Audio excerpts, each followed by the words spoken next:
48. The Old Sultan. Once upon a time, a farmer had a faithful dog named Sultan, who had grown old and lost all his teeth, so that he could no longer hold anything firmly. One day, the farmer stood with his wife at the door of their house and said, "Tomorrow I will shoot old Sultan dead. He is of no use anymore." The wife, who had pity on the faithful animal, replied, "Since he has served us for so many years and been honest with us, we could at least give him his bread." "Oh, what?" said the man. "You are not very wise. He has no teeth left in his mouth, and no thief is afraid of him now. He can go away. If he has served us, he has had good feeding in return." The poor dog, who was lying not far away in the sun, heard everything and was sad that tomorrow would be his last day.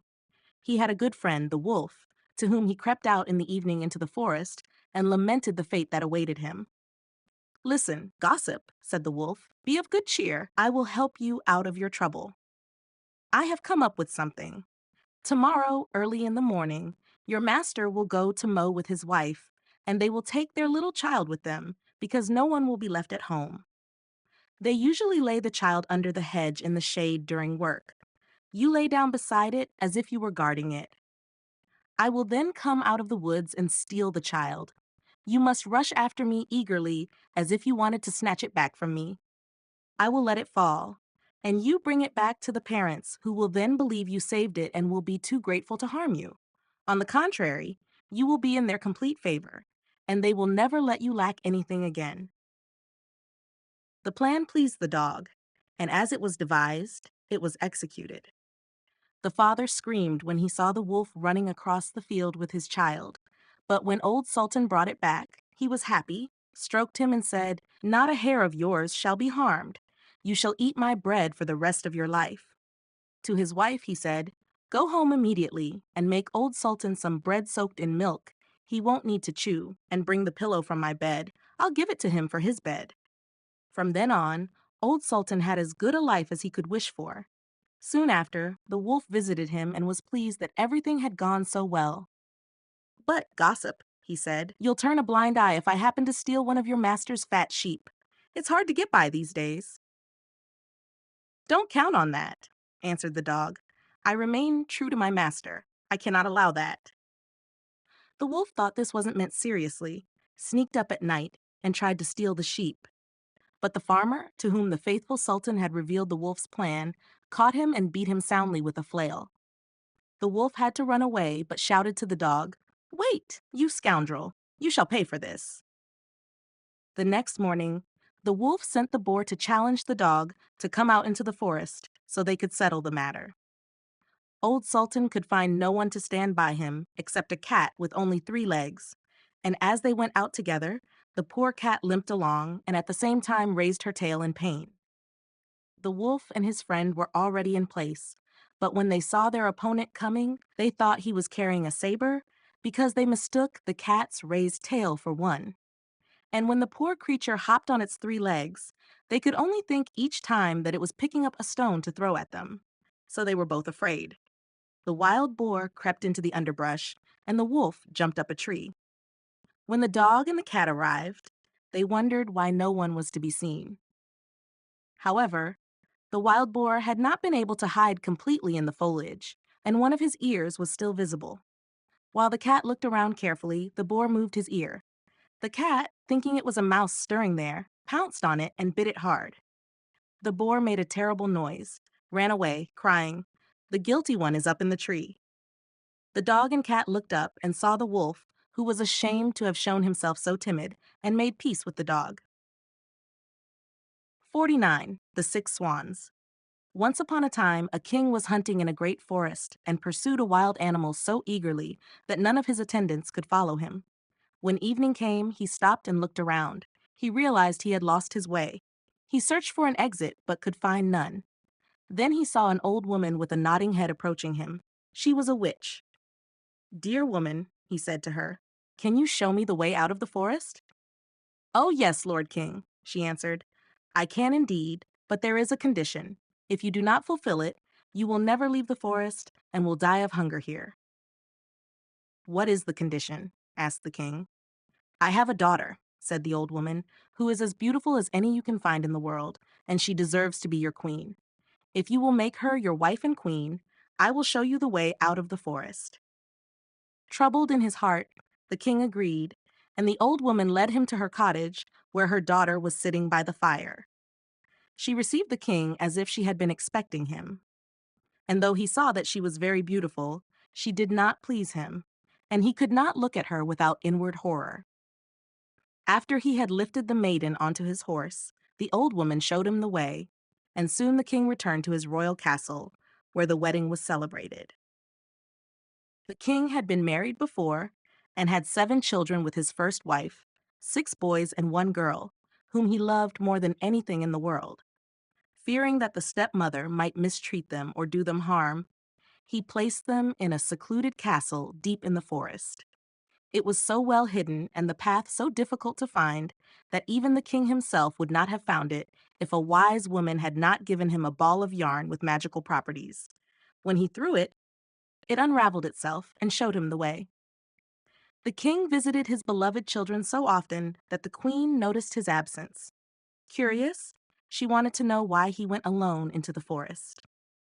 She bribed his servants with much money, and they revealed the secret to her, including the ball of yarn that alone could show the way. Restless until she discovered where the king kept the ball, she then made little white silk shirts and sewed a charm into each, having learned witchcraft from her mother. One day when the king had gone hunting, she took the shirts and went into the forest, and the ball of yarn showed her the way. Seeing someone in the distance, the children thought it was their dear father coming to see them and ran joyfully to meet him. Then the wicked queen threw a shirt over each one, and as soon as the shirts touched their bodies, they were transformed into swans and flew over the forest. The queen returned home very pleased, thinking she had rid herself of her stepchildren, but the girl had not run out with her brothers, and thus the queen knew nothing about her. The next day the king came to visit his children, but he found only the girl. "Where are your brothers?" asked the king.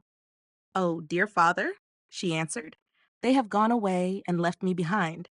And she told him how she had watched from her little window as her brothers flew away as swans over the forest. And she showed him the feathers they had dropped in the courtyard, which she had picked up. The king was sorrowful, but did not suspect that the queen had committed this wicked deed, and because he feared the girl might also be taken from him, he wanted to take her away with him. But she was afraid of the stepmother and begged the king to let her stay one more night in the castle in the forest. The poor girl thought, "I cannot stay here any longer. I must go and search for my brothers."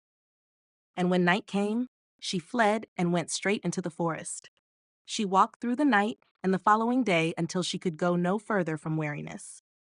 Finally, she saw a hunting lodge, climbed up, and found a room with 6 little beds. She did not dare to lie down in one, but crawled under one and lay on the hard floor, awaiting nightfall.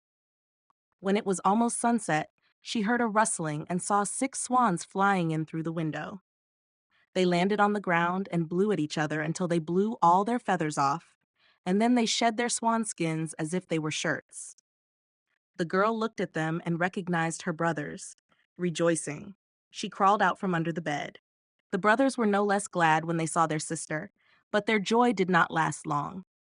"You cannot stay here," they said to her. "This is a haunt of robbers, and if they come and find you here, they will kill you." "Can you not protect me?" asked the little sister. "No," they answered, "for we can only shed our swan skins and assume our human form for a quarter of an hour every evening.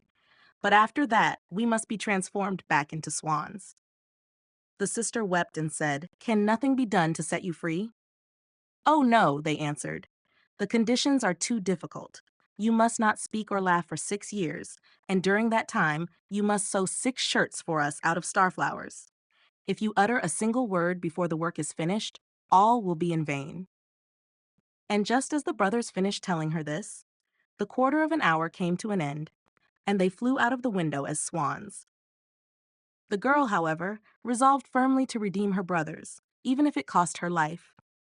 She left the hunting lodge, walked deep into the forest, and climbed a tree where she spent the night. The next morning, she went out, gathered starflowers, and began to sew. She could not speak to anyone, and she had no desire to laugh. She sat there and focused only on her work. After a long time had passed, the king of the land was hunting in the forest, and his hunters came to the tree where the girl was sitting. They called to her and said, "Who are you?" But there was no answer. "Come down to us," they said. "We will not harm you." She only shook her head.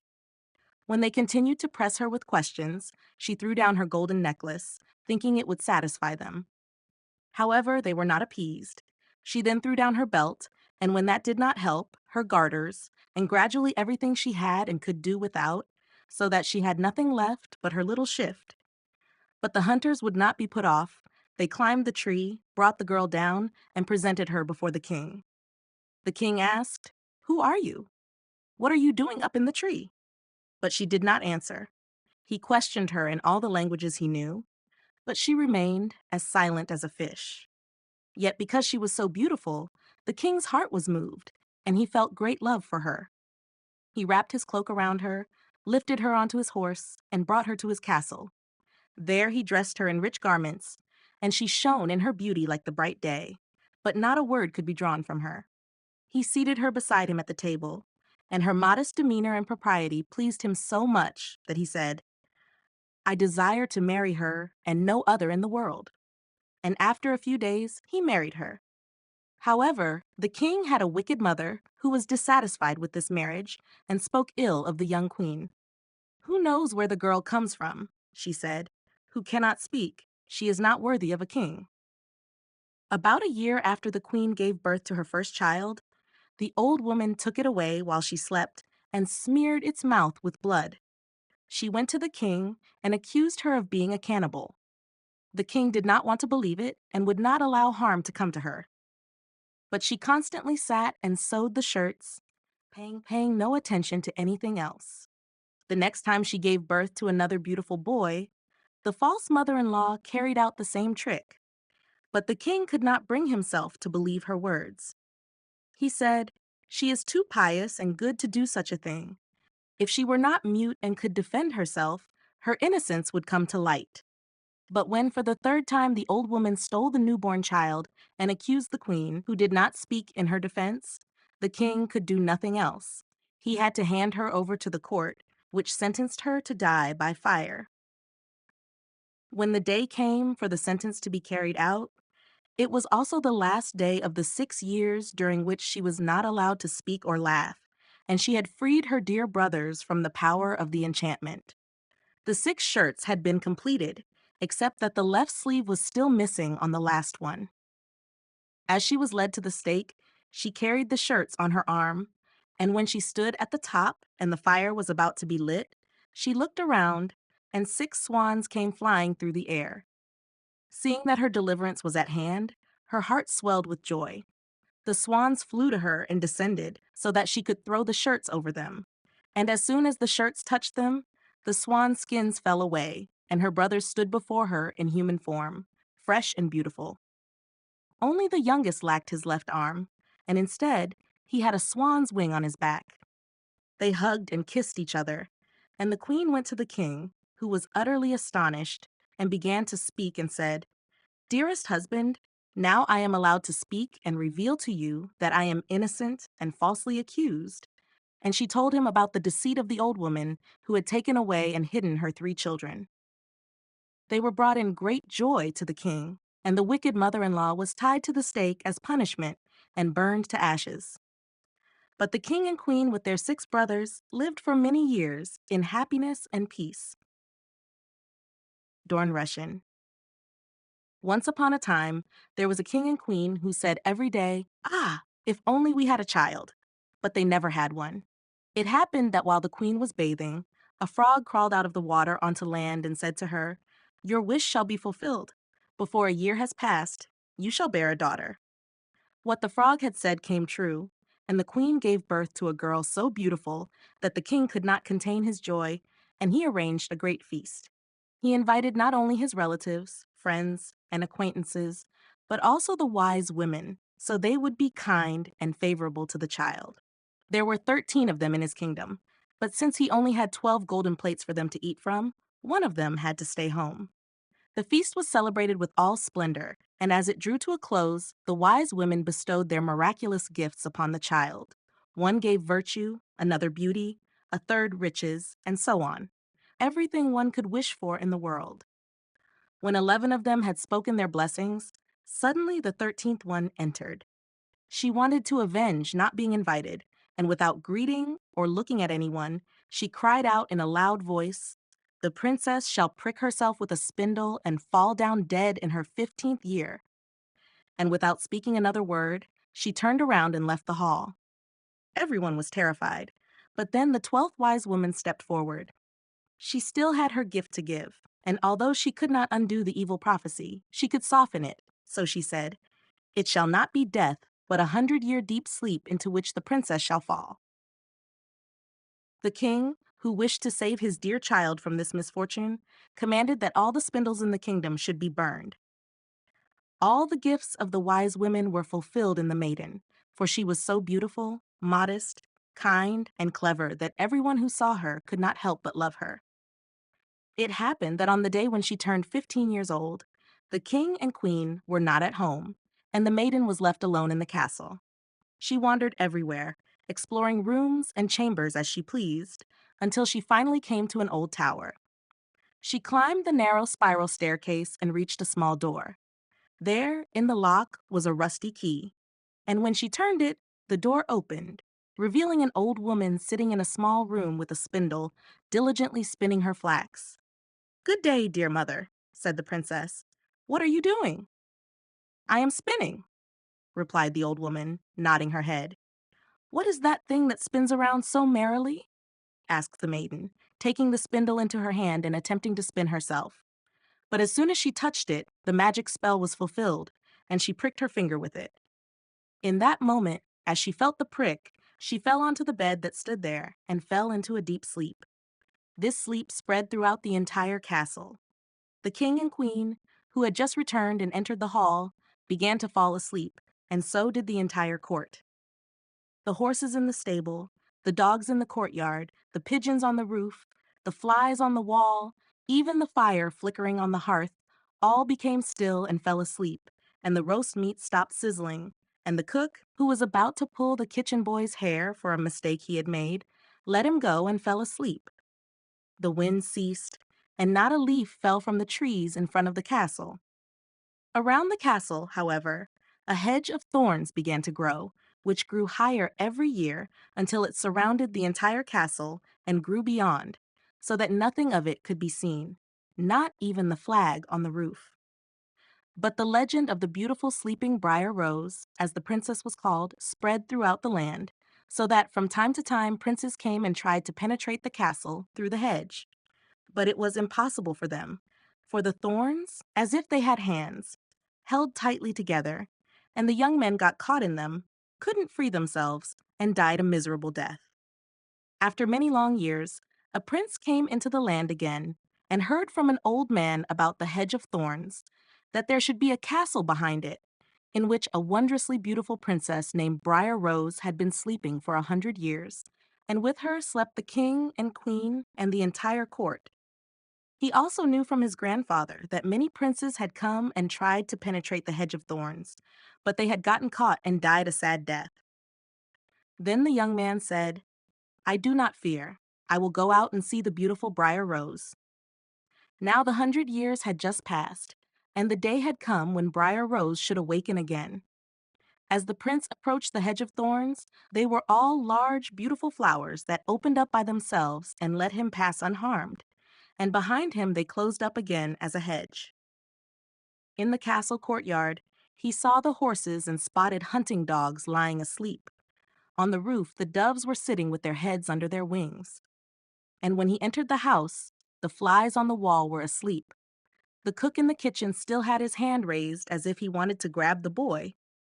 And the maid sat in front of the black hen that was to be plucked. He continued on and saw in the hall the entire court lying asleep, and up near the throne lay the king and the queen. Then he went even further, and everything was so quiet that one could hear his own breath, and finally he came to the tower and opened the door to the small room where Briar Rose slept. There she lay, so beautiful that he could not take his eyes off her, and he bent down and kissed her. As soon as his kiss touched her, Briar Rose opened her eyes, awakened, and looked at him very kindly. They went down together, and the king woke up, and the queen, and the entire court, and they looked at each other with great wonderment. The horses in the courtyard stood up and shook themselves. The hunting dogs jumped up and wagged their tails. The doves on the roof pulled their heads from under their wings, looked around, and flew into the field. The flies on the walls crawled on a little farther. The fire in the kitchen rose up, flickered, and cooked the food. The roast meat began sizzling again, and the cook gave the boy a slap that made him cry out, and the maid finished plucking the hen. And then the wedding of the prince with Briar Rose was celebrated in all splendor, and they lived happily until the end of their days.